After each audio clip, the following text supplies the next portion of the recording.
السلام علیکم ورحمۃ اللہ وبرکاتہ۔ ہمارے نون ساکن اور تنوین کے جو احکامات ہیں وہ مکمل ہو گئے ہیں۔ ان کا ہم تھوڑا سا اجمالی طور پر جائزہ لے لیتے ہیں۔ ہم نے 4 احکامات پڑھے ہیں نون ساکن اور میم کے، اور اس میں سب سے پہلے ہم نے اظہار پڑھا تھا۔ اظہار جو ہے وہ حروف حلقی جو ہیں 6 ان پر ہوتا ہے۔ اس کا مطلب ہے کسی کو چیز کو ظاہر کر کے پڑھنا، اور اس میں ہم نون کو ظاہر کر کے پڑھتے ہیں، جیسے فَسَيُنْغِضُونَ،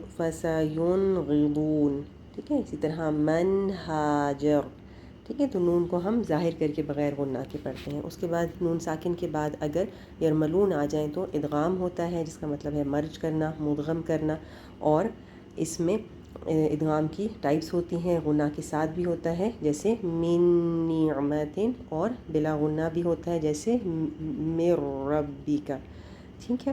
اور اس طرح ناقص اور کامل ادغام بھی ہوتا ہے۔ ناقص ادغام صرف واو اور یا میں ہوتا ہے، باقی چاروں لیٹرز میں کامل ادغام ہوتا ہے۔ پھر ہم نے اقلاب یا القلب پڑھا تھا، اور اس کا ایک ہی لیٹر ہے۔ جب نون ساکن کے بعد با آ جائے تو پھر ہم نون ساکن کو یا تنوین کے جو نون ہوتا ہے اس کو میم سے بدل کر غنہ کے ساتھ پڑھتے ہیں، ٹھیک ہے۔ اور قلب کا مطلب بھی یہی ہے کہ ایک چیز کو دوسری چیز سے ایکسچینج کر دینا، بدل دینا یا پلٹ دینا، ٹھیک ہے۔ تو من بعد بورک، کہ اس کی مثالیں ہو گئیں۔ اور آخری جو قاعدہ ہم نے پڑھا وہ الاخفاء، اخفاء کا قاعدہ ہے۔ اس میں یہ سارے حروف جو پیچھے والے ہیں اظہار کے، ادغام کے اور قلب کے، ان کو نکال کے باقی تمام حروف پر اخفاء کیا جائے گا، جو کہ 15 حروف ہیں، ٹھیک ہے۔ اور اخفاء کا مطلب ہوتا ہے چھپانا، ہائیڈ کرنا، اور اخفاء جو ہے وہ موٹے لیٹر کے ساتھ موٹا اور باریک لیٹر کے ساتھ باریک ہوتا ہے۔ اخفاء جو ہے وہ اگلے حرف کے مخرج کے قریب رہ کر کیا جاتا ہے۔ ینقلب من طین، ٹھیک ہے۔ تو یہ آپ کے 4 احکامات ہیں نون ساکن اور تنوین کے۔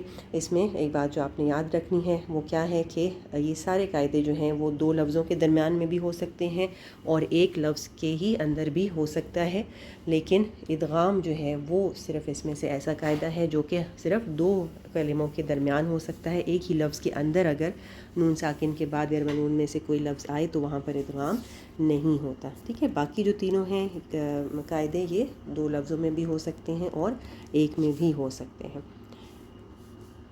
اس سلائیڈ کو بھی آپ دیکھ لیجئے۔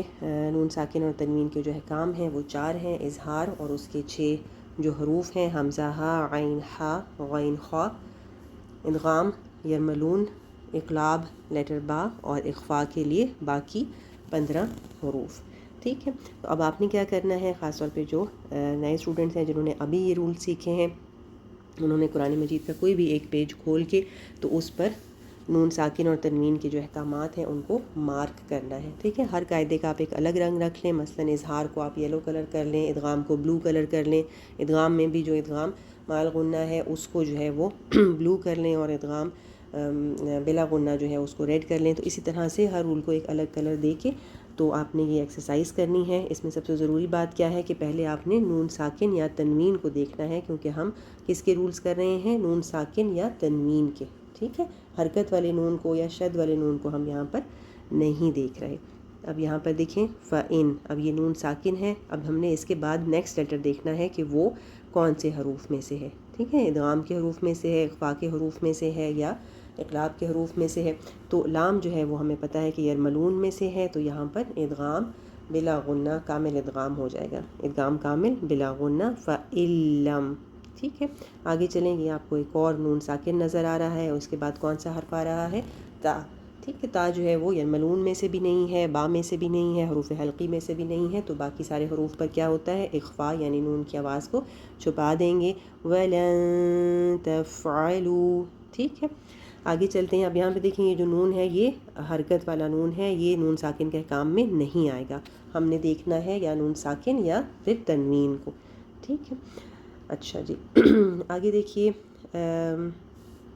یہاں پر یہ دیکھیے یہ انا، یہ بھی نون شد ہے، شد والے نون پہ ہمیشہ غنہ کرتے ہیں، ٹھیک ہے، لیکن یہ نون ساکن اور تنوین کے احکام میں سے نہیں آئے گا۔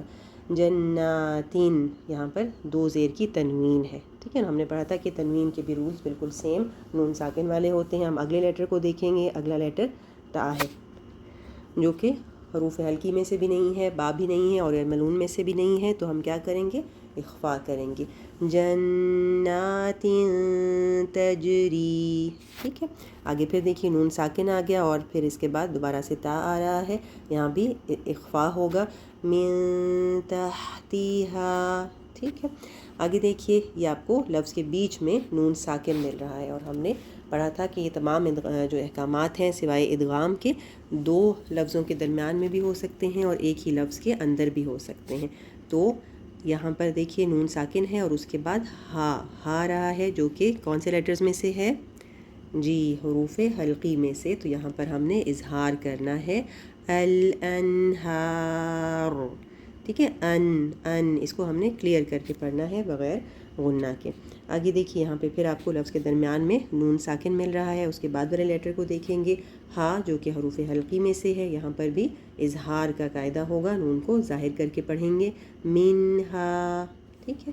آگے دیکھیے ایک اور نون ساکن، اور اس کے بعد اگلا لیٹر کیا ہے؟ سا جو ہے وہ یرملون میں سے بھی نہیں، حروف حلقی میں سے بھی نہیں، با بھی نہیں، تو پھر کیا ہو جائے گا؟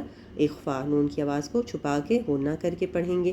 اسی طرح ثمرتن تنوین اور اس کے بعد را جو کہ یرملون میں سے ہے، تو یہاں پر ادغام ہوگا، ٹھیک ہے، یہاں پر اخفا ہوا ہے، من ثمرہ یہاں پر اخفا ہے، اور آگے ثمرات رزقن، یہاں دیکھیے ثمراتر یہاں پر ادغام کامل ہے، نون کی آواز بالکل نہیں آئے گی، نون غائب ہو جائے گا، ثمرات رزقا، تری، ٹھیک ہے، نون کی کوئی آواز نہیں آئے گی، رزقن یہاں پر قاف کے اوپر 2 زبر ہیں، اور 2 زبر کے بعد آگے قاف آ گیا ہے، جو کہ ان حروف یرملون میں سے بھی نہیں، حلقی میں سے بھی نہیں، اور با بھی نہیں، تو ہم نے یہاں پر کیا کرنا ہے؟ جی اخفا، رزقا قالو، ٹھیک ہے، اور اخفا کیسا ہوگا؟ موٹا اخفا ہوگا۔ آگے دیکھیے اور نون ساکن کو ڈھونڈتے ہیں، یہاں پہ بھی نون ساکن ہے، اس کے بعد بھی قاف ہے جیسے پہلے یہاں پر تھا، تو یہاں پہ بھی اخفا ہوگا، من قبل، ٹھیک ہے، متشابہن، اور پھر آگے واو جو کہ کون سے لیٹرز میں سے ہے؟ جی یرملون میں سے، تو یہاں پر کون سا ادغام ہوگا؟ واو اور یا میں ہمیشہ ادغام ناقص ہوتا ہے، تو ادغام ناقص ہوگا، اور غنہ کے ساتھ یا غنہ کے بغیر؟ جی غنہ کے ساتھ، تو کیسے پڑھیں گے؟ متشابہا ولہم، ٹھیک ہے، مخرج واو کا، لیکن آواز جو ہے وہ غنہ کی باقی رہ جائے گی، اور ناک سے غنہ بھی ساتھ ہوگا۔ آگے دیکھیے ازواجن، جیم پر تنوین ہے اور آگے یرملون میں سے میم آ گیا ہے، تو یہاں پر ادغام ہوگا، ادغام کامل مع الغنہ، ازواج مطہرہ، ٹھیک ہے، مطہراتن، یہاں پہ بھی تنوین ہے، آگے پھر واو آ گیا ہے، یہاں پہ بھی سیم اسی طرح سے ادغام ہوگا، ادغام ناقص مع الغنہ۔ یہاں پر بھی این یضربا، یہاں بھی نون ساکن ہے اور اس کے بعد یرملون میں سے یا ہے، ادھر بھی ادغام ہوگا، لیکن یہ کون سا ادغام ہے؟ یہ ناقص نہیں ہے بلکہ کامل ہے، ادغام کامل مع الغنہ، ٹھیک ہے۔ تو اسی طرح سے سیم آپ نے بھی یہ ایکسرسائز کرنی ہے، کوئی بھی ایک پیج قرآن مجید کا لے لیں اور اس میں اس طرح سے اس کی مارکنگ کریں تاکہ آپ لوگوں کی پریکٹس ہو جائے۔